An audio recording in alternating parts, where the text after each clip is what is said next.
Edo State government to take immediate and unequivocal steps to protect the rights and investment of Osioma Investment Limited as a symbol of indigenous industrial progress and to ensure justice is served without fear of favor. 2, urges security and law enforcement agencies to investigate, arrest, and prosecute all individuals and entities complicit in these acts capable of breaching peace.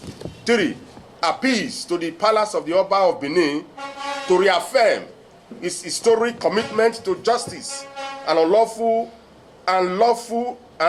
enterprise by restraining any actors abusing traditional influence to perpetrate illegality.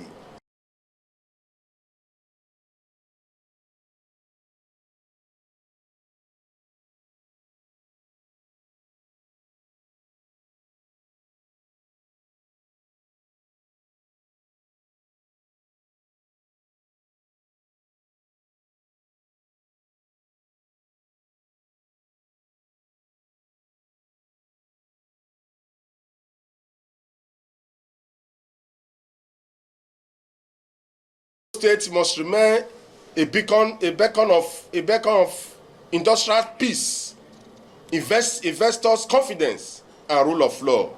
The protection of indigenous enterprise, especially those built by hard-working Edo sons and daughters across the globe, is non-negotiable and essential for the continued prosperity of our state. The Edo State Civil Society Coalition for Human Rights reaffirms its unyielding dedication to justice, equity, and constitutional order, and will continue to monitor this situation closely until justice prevails.